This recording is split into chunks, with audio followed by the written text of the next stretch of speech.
릴라는 못된 아이였다. 나는 마음속 깊은 은밀한 곳에 언제나 그런 생각을 간직하고 있었다. 릴라는 말로 상처를 줄 수 있을 뿐 아니라 마음만 먹으면 살인도 서슴지 않을 아이였다. 그런데 이제 이 정도의 잠재력은 별것 아닌 것처럼 느껴졌다.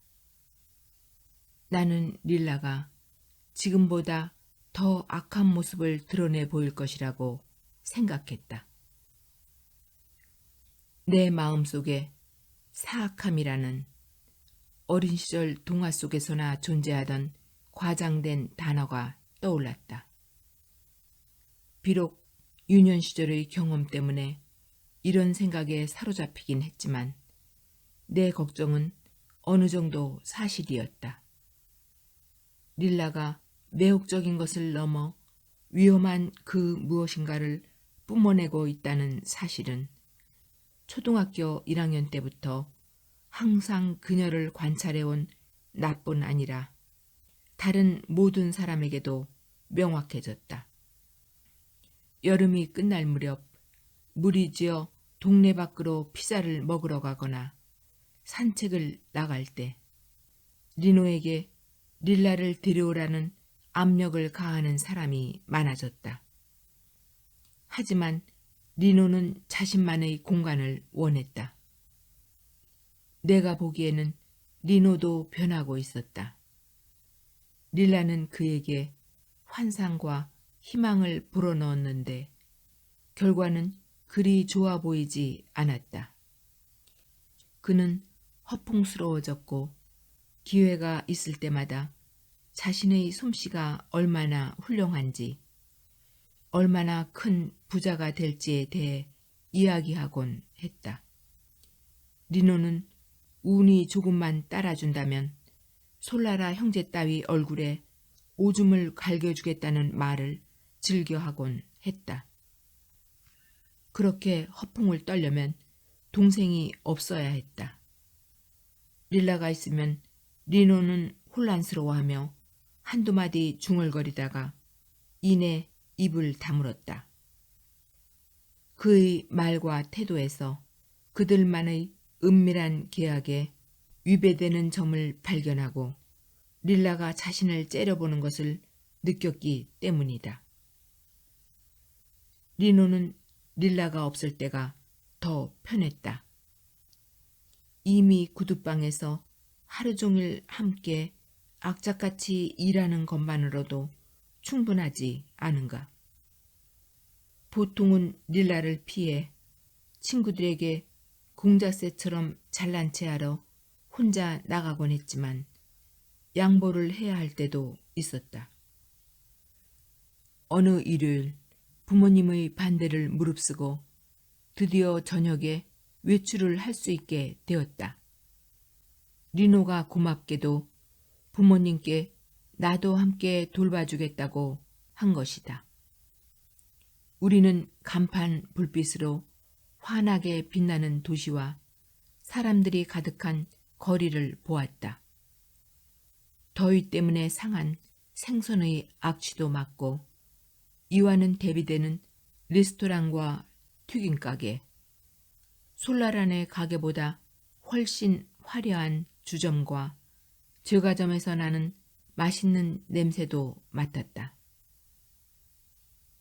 릴라가 이전에 그의 오빠나 다른 친구들과 함께 시내에 나온 적이 있었는지는 기억이 나지 않는다. 만약 그랬다면 나에겐 이야기해주지 않았음이 분명하다. 확실한 것은 그날 릴라가 입을 꾹 다물고 있었다는 사실이다. 가리발디 광장을 지나는 동안 릴라는 계속 뒤처져 걸어왔다.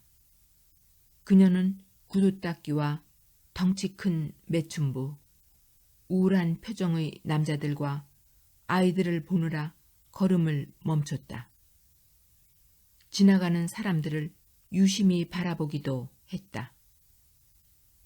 그녀가 얼굴을 똑바로 쳐다보자 어떤 사람들은 웃음을 터뜨렸고 어떤 사람들은 그녀에게 원하는 게 무엇이냐고 묻는 듯한 몸짓을 해보이기도 했다. 나는 가끔 그녀를 툭 치기도 하고 리노, 파스퀄레, 안토니오, 카르멜라, 아다와 헤어질까봐 잡아 끌기도 했다.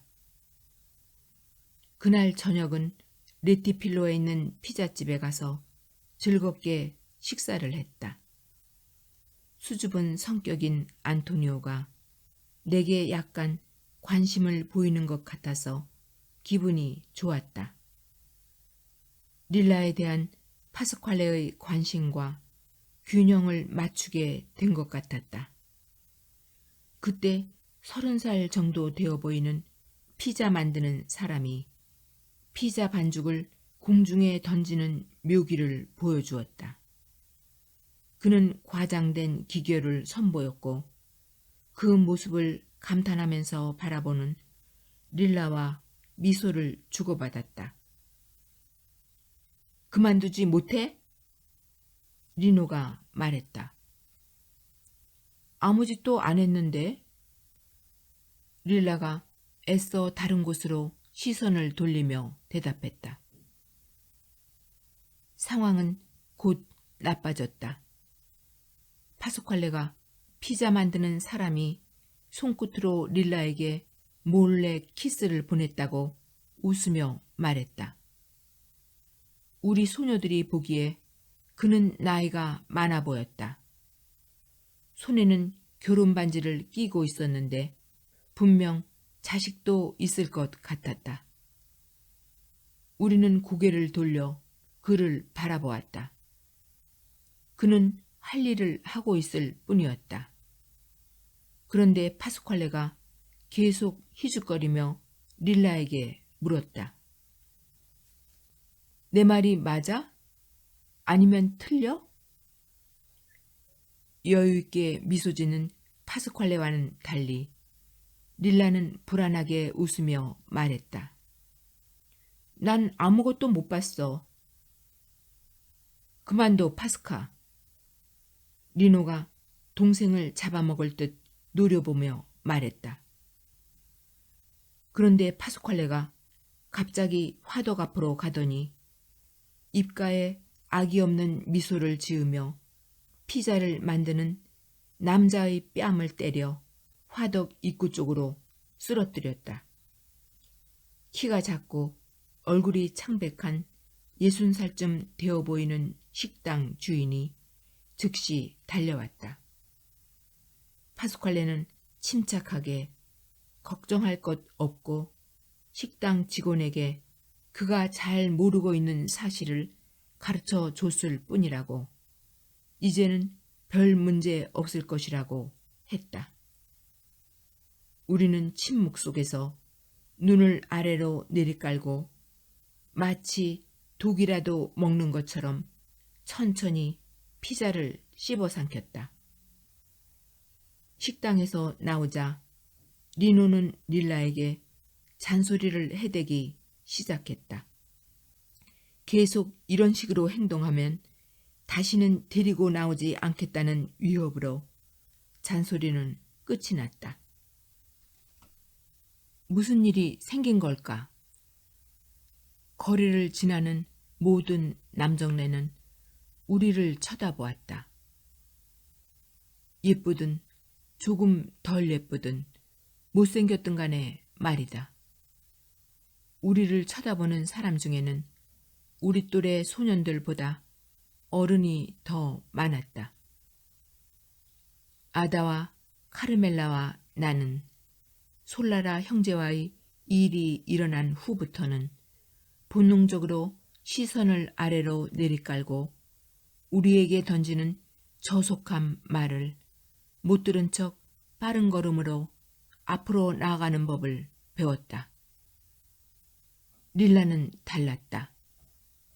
그녀와 함께하는 일요일 산책은 언제나 긴장의 연속이었다. 누군가 자신을 바라보면 시선을 맞받았다. 누군가 자신에게 뭐라고 하면 정말 자신에게 말을 거는 건지 의심스럽다는 듯이 멈춰서서 가끔 호기심 어린 태도로 대꾸하기도 했다. 그런데도 남자들은 우리에게 던지는 저속한 농담을 오히려 릴라에게는 하지 않았다. 8월이 끝날 무렵의 어느 날 오후, 우리는 빌라 코무날레 공원까지 산책을 나갔다. 그즈음 한창 자신이 귀족이라도 되는 것처럼 행동하기를 즐기던 파스칼레가 모두에게 아이스크림을 사주겠다고 해서 우리는 카페에 자리를 잡았다. 우리 앞에는 테이블에 앉아서 아이스크림을 먹고 있는 단출한 가족이 있었다. 아버지와 어머니, 7살에서 12살 사이의 세 아이가 있는 가족이었고 언뜻 보기에도 교양 있는 사람들 같았다. 뚱뚱한 몸집에 50대 정도 되어 보이는 아버지는 교수님 같은 분위기를 풍겼다. 난 맹세코 그날 릴라가 눈에 띌 만한 짓은 아무것도 하지 않았다는 것을 알고 있다.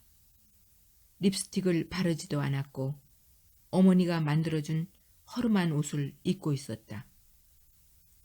릴라보다는 우리가, 특히 카르멜라가 오히려 눈에 띌만 했다. 그런데 그 신사는 릴라에게서 시선을 떼지 못했다. 이번에는 우리 모두가 그 사실을 알아챘다. 릴라가 어느 정도 참으려고 했는지는 모르지만 기어코 그 경탄 어린 시선을 이해하지 못하겠다는 듯이 신사의 눈빛을 맞받아쳤다. 테이블에 앉아있던 리노와 파스칼레와 안토니오가 눈에 띄게 불편한 기색을 드러내기 시작했을 때 신사는 자신이 어떤 위험에 처했는지도 알지 못하고 자리에서 일어나더니 릴라 앞에 서서 우리 테이블 쪽 남자들에게 정중하게 말했다. 자네들은 정말 행운하네. 보티첼리의 그림에 나오는 비너스보다 더 아름다워질 여인이 여기 있으니 말이야. 무례했다면 용서들 하게나. 그렇지만 집사람과 아이들에게도 같은 말을 했고 자네들에게도 이 말은 꼭 해주고 싶었다네. 릴라는 너무 긴장한 나머지 웃음을 터뜨렸다. 노신사는 미소를 머금고 절도 있게 고개를 숙여 보이고는 자기 자리로 돌아가려고 했다. 그때 리노가 그의 멱살을 잡더니 거칠게 뒤로 밀어붙여서 억지로 제자리에 앉혔다. 그의 부인과 아이들 앞에서 말이다. 그러더니 우리 동네에서 하는 것처럼 걸쭉한 욕설을 퍼부어댔다. 노신사는 화를 냈고 부인은 그들 사이에 끼어들며 소리를 지르기 시작했다. 그러자 안토니오가 나서서 리노를 데리고 왔다. 또 한 번의 일요일 오후를 그렇게 망쳤다. 최악의 사태는 리노가 없을 때 일어났다. 내가 충격을 받은 것은 사건 그 자체 때문이 아니라 릴라 주변에 형성되는 원인을 알 수 없는 긴장감 때문이었다. 질롤라의 어머니가 자신의 성명 축일을 기념하는 파티를 열었을 때였다. 잘 기억나지는 않지만 아마도 로사라는 이름이었던 것 같다. 아무튼 질롤라의 어머니는 파티에 연령대와 상관없이 많은 사람을 초대했고 남편이 솔라라 가족이 운영하는 제과점의 제빵사이다 보니 잔치상을 풍성하게 차렸다.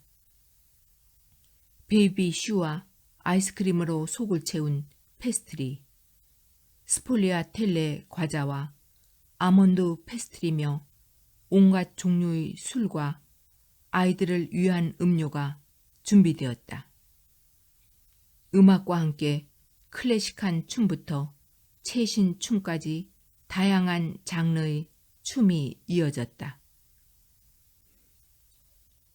그날 잔치에는 우리들의 소박한 파티에는 오지 않을 법한 사람들도 참석했다.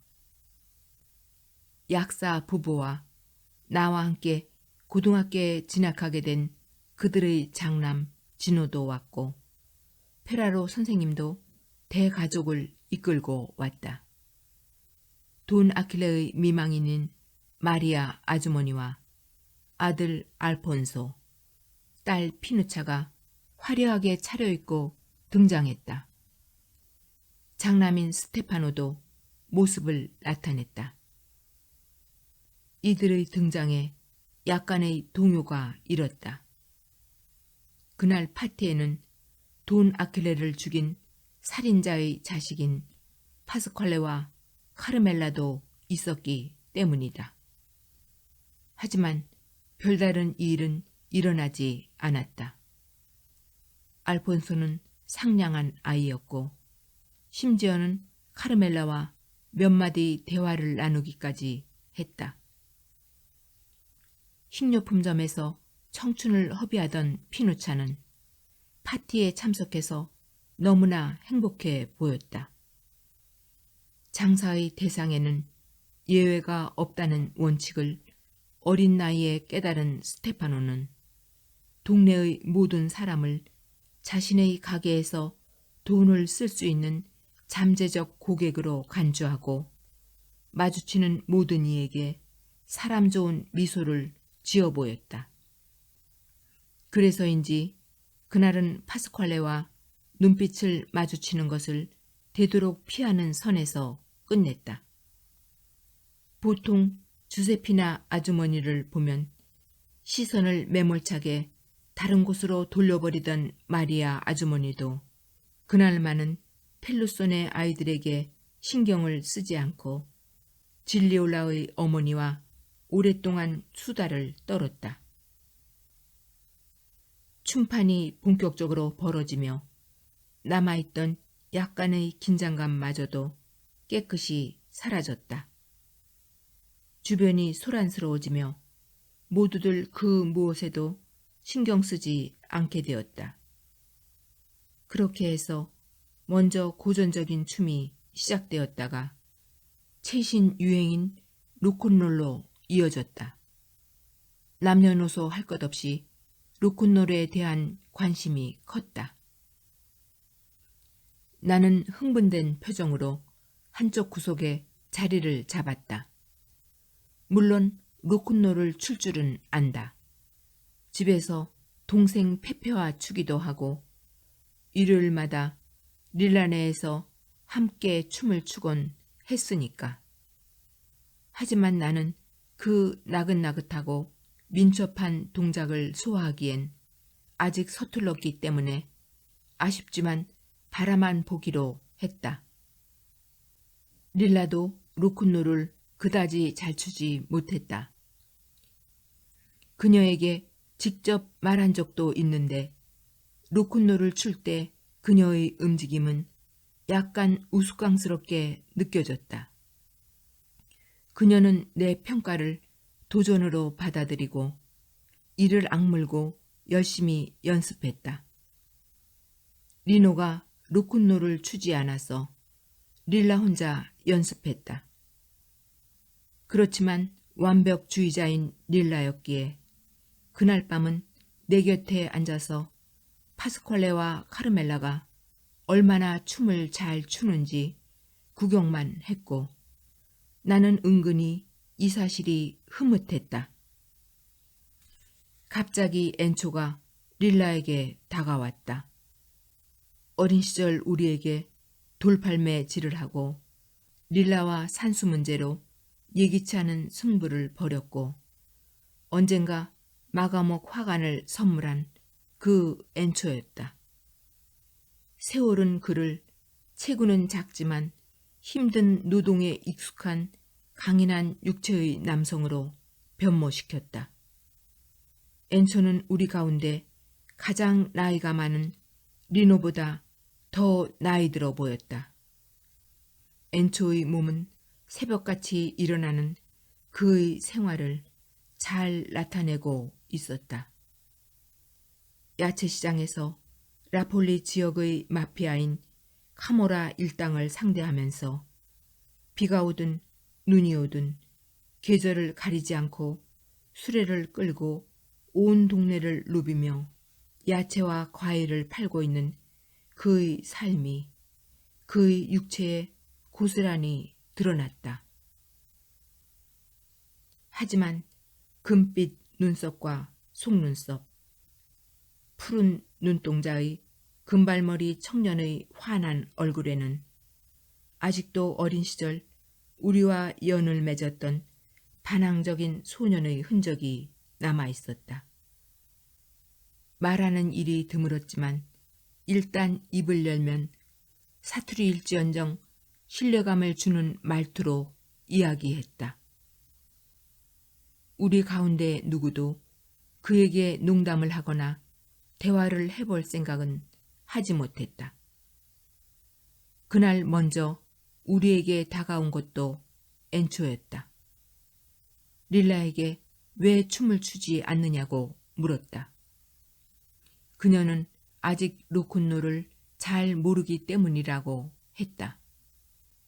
엔초는 잠시 말이 없다가 자신도 마찬가지라고 했다. 다시 로큰롤 음악이 나오자 엔초는 자연스럽게 릴라의 팔을 잡아 홀 가운데로 이끌었다. 보통 릴라는 자기의 허락을 받지 않고 누군가가 자기 몸을 스치기만 해도 독사에 물린 양 펄쩍 뛰었는데 웬일인지 그날은 별다른 거부 반응을 보이지 않았다. 그만큼이나 춤을 추고 싶었던 것일까? 오히려 고맙다는 듯한 눈빛으로 잠시 그를 바라보고는 음악에 몸을 맡겼다. 엔초의 춤 실력은 금방 들통이 났다. 그는 거의 움직이지 않았고 그나마 뻣뻣하고 자로 잰 듯 했다. 하지만 릴라를 세심하게 배려하며 그녀가 빛날 수 있도록 해주었다. 릴라의 마음에 들고 싶어 한다는 속마음이 빤히 보였다. 릴라는 카르멜라처럼 실력이 뛰어나지는 않았지만 언제나 그렇듯이 모든 사람의 시선을 끌었다. 엔초도 릴라를 좋아하는구나 라고 나는 쓸쓸히 중얼거렸다.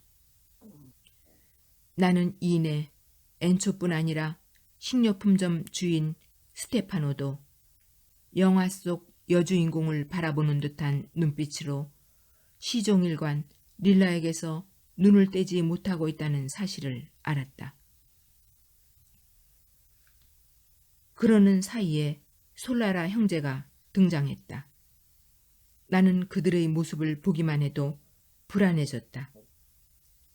그들은 제빵사 부부에게 인사하고 스테파노와 손바닥을 마주치며 인사하고는 춤추는 사람들의 모습을 바라보았다. 처음에는 마치 마을 영주라도 되는 듯한 태도로 아다를 부담스러운 눈초리로 쳐다보았다. 아다가 시선을 피하자 자기들끼리 수군거리다가 안토니오를 손으로 가리키더니 그에게 과장된 몸짓으로 인사했다. 안토니오가 무시하자 이내 릴라에게 시선을 돌리고 한참 동안 그녀를 바라보았다. 그러더니 무엇인가를 귓속말로 속삭였고 미켈레가 크게 고개를 끄덕이며 동의를 표했다.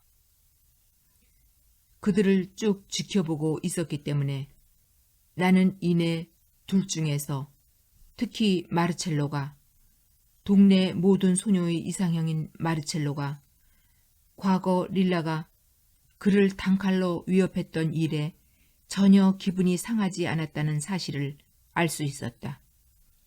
오히려 얼마 지나지 않아 릴라의 우아하게 굴곡진 몸매와 시골 동네에 어울리지 않는, 아니 어쩌면 나폴리 전체에서도 찾아보기 힘든 그 묘한 얼굴에 매료되었다는 사실을 깨달았다.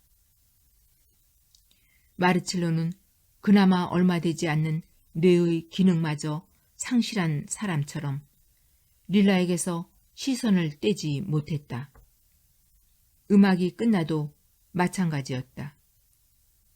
엔초가 내가 있는 구석으로 릴라를 이끌자 눈 깜짝할 사이에 스테파노와 마르첼로가 동시에 릴라를 향해 움직였지만 파스칼레가 한 발짝 빨랐다.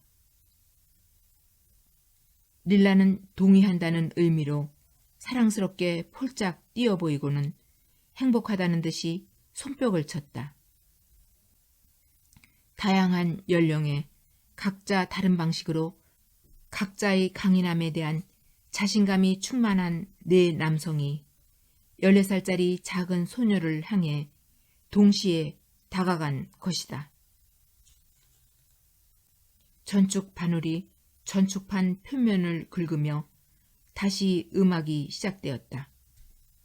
스테파노, 마르첼로, 엔초는 마지못해 뒤로 물러났다.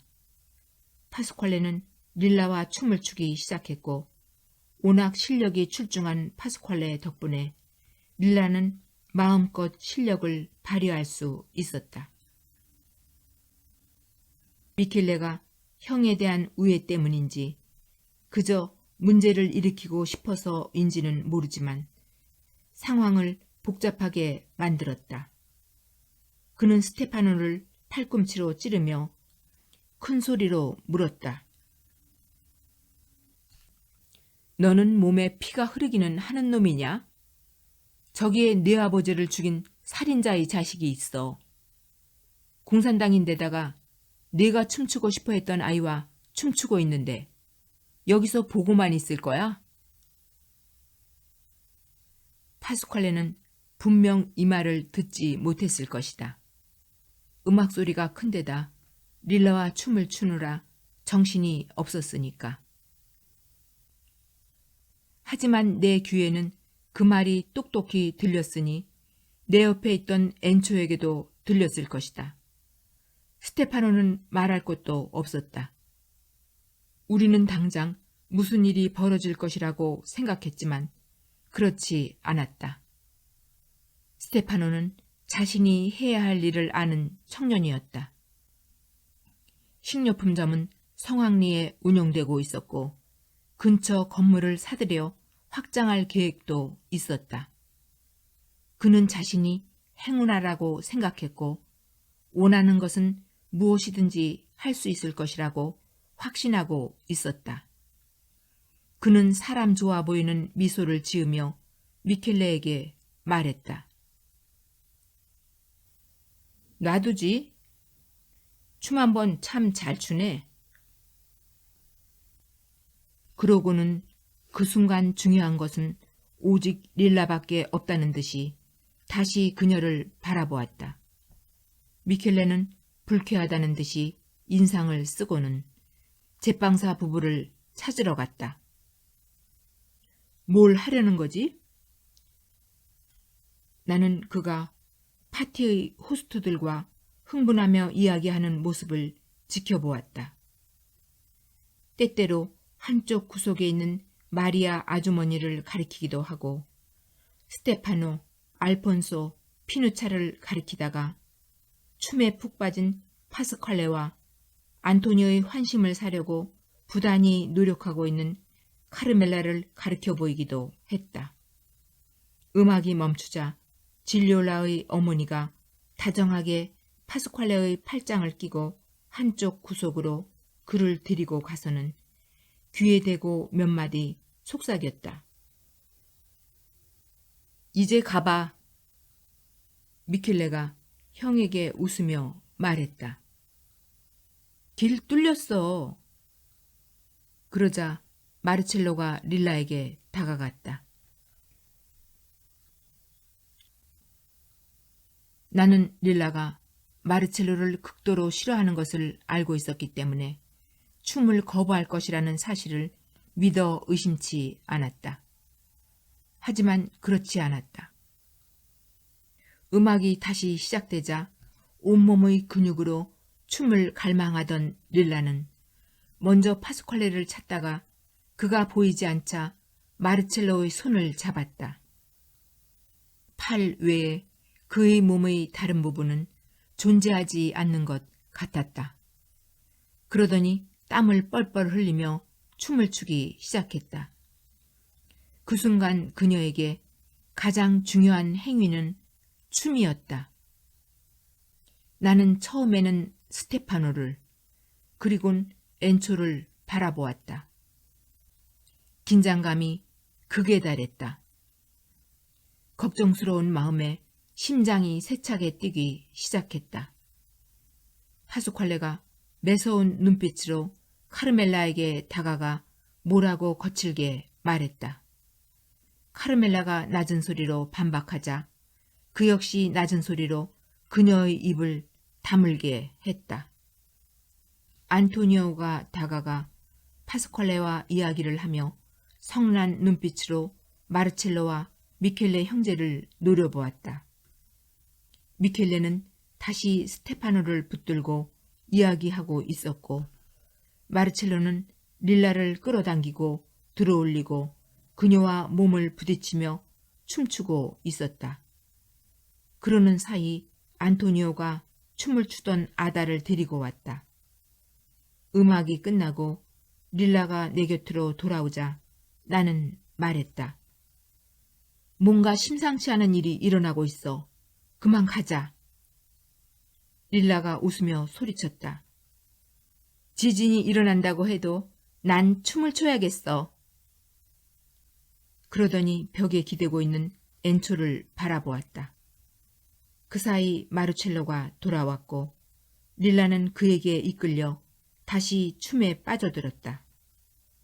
파스퀄레가 내게 다가와서 우울한 목소리로 떠나야 한다고 했다. 릴라가 춤을 마칠 때까지만 기다리자. 안 돼. 당장 나가야 해. 그는 반대 의견은 허용하지 않겠다는 듯이 엄하고 거칠게 말했다. 그러고는 미켈레 곁을 지나며 그를 어깨로 세게 쳤다. 미켈레는 한번 웃어 보이고는 입모양으로 욕을 했다. 파스퀄레는 재빨리 현관 쪽으로 갔다. 카르멜라는 머뭇거리며 그 뒤를 따랐고 안토니오도 아다를 끌고 갔다. 나는 엔초가 무엇을 하는지 보려고 뒤돌아 보았다. 그는 릴라가 춤추는 모습을 바라보며 계속 벽에 기대 있었다. 음악이 끝나자 기쁨에 찬 눈빛의 마르첼로를 뒤에 달고 릴라가 내게 다가왔다. 이제 정말 가야 해. 나는 불안한 마음에 소리치듯 말했다. 내 목소리가 정말 걱정스럽게 들렸는지 드디어 릴라는 깨어난 듯 주변을 둘러보았다. 그래, 이제 가자. 그녀가 미심쩍은 듯이 말했다. 나는 더는 기다리지 않고 문 쪽으로 발걸음을 옮기기 시작했다. 그때 음악이 다시 시작되었다. 마르첼로가 릴라의 팔을 잡고 웃음 섞인 애원조로 말했다. 기다려. 내가 집에 데려다 줄게. 릴라는 그제서야 그를 알아보았다는 듯이 믿을 수 없다는 눈초리로 바라보았다. 마르첼로가 그토록 자연스럽게 자기 몸에 손을 대고 있다는 것이 믿기지 않는 눈치였다. 팔을 빼내려고 했지만 마르첼로는 손에 힘을 주며 말했다. 한 번만 더 주자. 그러자 엔초가 벽에서 떨어져 나와 말 한마디 없이 마르첼로의 손목을 꽉 잡았다. 그 광경이 아직도 눈에 선하다. 그는 마르첼로보다 몇 살 어렸는데도 침착함을 잃지 않았고 심지어는 전혀 힘을 주는 것 같지도 않았다. 엔초의 악력이 어느 정도인지는 마르첼로의 얼굴에 고스란히 드러났다. 그는 고통스러운 표정으로 릴라를 놓아주고는 다른 한 손으로 손목을 어루만졌다. 나가는 동안 릴라는 경멸에 찬 심한 사투리로 엔초에게 말했다. 그 빌어먹을 자식이 나를 만지는 거 봤어? 리노가 없었으니 망정이지 한 번만 더 그런 짓을 하면 목숨을 부지하기 힘들 거야. 마르첼로와 2번 연속 춤을 춘 것을 정말 기억하지 못하는 걸까?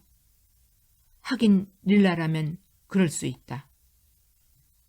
파스퀄레, 안토니오, 카르멜라와 아다는 이미 밖에 나와 있었다. 파스퀄레는 제정신이 아니었다. 그가 그토록 화를 내는 것은 처음이었다. 그는 소리 높여 욕을 해댔다. 미친 사람 같은 눈빛으로 목이 쉴 정도로 소리를 질러댔다. 그는 미켈레도 욕했지만 그보다 마르첼로와 스테파노에게 분노했다. 그러면서 우리가 이해할 수 없는 이야기를 했다. 그가 말하기를 솔라란의 주점은 과거부터 고리대금을 하는 마피아 집단과 밀수꾼들의 소굴이었고 왕정 복고주의자들의 자금 모집 수단이었다고 했다. 그는 또 돈 아킬레가 나치와 파시스트들의 스파이 노릇을 했고 스테파노는 그 아비가 검은 가방에 모은 돈으로 식료품점을 키운 것이라고 했다. 그러더니 아버지가 그 자식을 죽여버린 것은 훌륭한 일이었어 라고 소리를 지르고는 계속해서 아비고 자식이고 솔라라 이름을 단 새끼들은 내가 목을 그어버리겠어. 스테파노와 그 가족들은 씨를 말려 버려야지 라고 소리쳤다. 그러더니 가장 큰 잘못을 저지른 것은 릴라라는 듯이 너는 그 개자식과 춤까지 췄어 라며 분노했다. 이때 파스퀄레의 말에서 산소라도 공급받은 것처럼 안토니오도 함께 고함을 치기 시작했다. 그는 자신이 직접 솔라라 형제를 죽이려다가 복수할 기회를 빼앗겨서 파스퀄레에게 화가 나기라도 한 것처럼 소리를 지르기 시작했다. 아다는 곧 울음을 터뜨렸고 카르멜라도 참지 못하고 이에 가세했다. 엔초는 이제 그만 자러 가자며 모두를 설득하려 했다. 하지만 파스퀄레와 안토니오는 그에게 입 다물라고 하고는 자신들은 남아서 솔라라 형제와 맞붙겠다고 했다. 그들은 짐짓 침착한 척 하면서 하지만 여전히 사나운 목소리로 몇 번이고 엔초에게 이제 그만 가. 내일 보자. 라고 말했다. 그러자 엔초가 조용히 말했다. 너희들이 가지 않으면 나도 남겠어. 사태가 이 지경에 이르자 나도 울기 시작했고 얼마 지나지 않아 릴라까지 울기 시작했다. 나는 그때까지 단 한 번도 그녀가 우는 모습을 본 적이 없었다. 그 모습은 내 마음에 적잖은 동요를 불러 일으켰다. 여자아이들 넷이 모두 울었다. 그것도 아주 절망적으로. 하지만 파스퀄레가 결정적으로 마음을 푼 것은 릴라가 울었기 때문이었다. 그는 포기한 듯이 말했다. 좋아. 오늘 저녁은 그냥 가자. 솔라라 자식들은 나중에 손봐줘야겠어. 나와 릴라는 훌쩍거리면서 그의 팔을 한쪽씩 붙잡고 잡아 끌었다. 우리는 얼마 동안 그를 위로한답시고 솔라라 형제를 심하게 욕했다. 아예 무시해버리는 것이 가장 좋은 방법이라고 말해주었다. 그러다 릴라가 손등으로 눈물을 훔치며 물었다. 그런데 나치며 파시스트는 뭐야? 왕정 복고주의자들은 또 뭐고? 그리고 암시장은 뭔데? 파스칼레의 대답이 릴라에게 어떤 영향을 미친 건지 정확하게 알 수는 없다. 그의 이야기가 내게는 실질적으로 아무런 영향을 주지 못했기 때문에 섣불리 얘기하다가는 이야기를 잘못 전하게 될까봐 두렵다. 그러나 릴라는 언제나처럼 그 이야기에 감흥하며 변화했다. 실제로 그해 여름 내내 그녀는 단 하나의 개념을 붙잡고 늘어졌는데 나로서는 괴롭기 짝이 없는 일이었다. 요즘 표현을 빌려 요약해보면 이러하다. 인류는 과거부터 악행을 저질러 왔고 현재도 마찬가지이며 오늘날 인간의 모든 행동과 말과 고통은 이러한 악행의 영향을 받았다는 것이다. 물론 릴라가 이런 식으로 표현하지는 않았다. 하지만 중요한 것은 그녀가 폭로 집착증에 걸린 것 같았다는 것이다. 그녀는 주변의 모든 것을 가리키며 내게 말했다. 저 사람은 전쟁에 참전해서 사람을 죽였어. 저 사람은 사람을 몽둥이로 패서 억지로 피맞아 오이를 먹게 했어. 저 사람은 수도 없이 많은 사람을 고소했고 저 사람은 자기 어머니를 굶겨 죽였대. 저 집에서는 사람들이 고문당하고 살해되었고 저 돌길을 따라 사람들이 파시스트식 경례를 하며 행진했고 이 골목에서는 사람들이 두들겨 맞곤 했어. 저들의 돈은 다른 사람들의 굶주림 덕분에 생긴 거고 이 자동차는 대리석가루가 섞인 빵과 암시장에서 썩은 고기를 팔아서 마련한 거래. 저 정육점은 화물기차를 털어서 훔친 구리로 마련한 거고 저 주점은 마피아와 밀수꾼과 고리대금업자의 소굴이야. 릴라는 얼마 지나지 않아 파스칼레의 설명에 만족하지 못하게 되었다. 릴라의 머릿속에 있는 어떤 장치를 작동시킨 것은 파스칼레였지만 혼란스러운 생각들을 정리하는 것은 릴라 자신의 몫이었다. 릴라는 점점 더 긴장하고 점점 더 집착했다. 그녀 스스로 어떤 빈틈도 없는 탄탄한 이론을 정립해야 한다는 다급함을 느꼈기 때문일 수도 있다.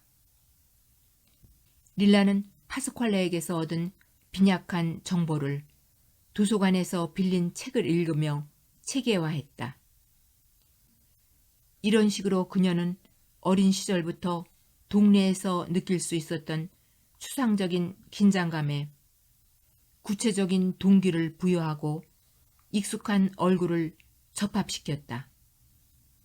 파시즘, 나치즘, 전쟁, 연합군, 왕정과 공화정 같은 개념들을 동네의 길, 건물, 사람들, 돈 아킬레와 검은 가방으로 상징되는 암시장, 공산당 알프레도 펠루소, 마피아 출신의 솔라란의 증조부, 마르첼로와 미켈레 형제보다도 뼛속까지 파시스트인 그들의 아버지 실비오 솔라라. 그녀의 아버지인 구두송공 페르난도, 그리고 내 아버지와 결부시켰다. 어두운 죄악으로 골수까지 오염된 이들은 모두 그녀의 눈에 냉혹한 범죄자나 아니면 고작 빵부스러기 때문에 범죄자에게 협조한 공범자로 비춰졌다. 릴라와 파스칼레는 나를 그 끔찍한 세계로 이끌고 도망가지 못하게 했다. 얼마 지나지 않아 하나의 사건에 다른 하나의 사건을 줄줄이 연관지어 다양한 관점에서 질문을 던지는 릴라의 능력에 파스칼레도 지쳐 침묵하기 시작했다. 나는 종종 그들이 함께 산책하는 모습을 목격했다. 처음에는 릴라가 파스칼레의 입에서 시선을 떼지 못했는데 나중에는 오히려 그가 그녀의 입에서 시선을 떼지 못하는 것을 알 수 있었다. 나는 파스칼레가 사랑에 빠졌다고 생각했다.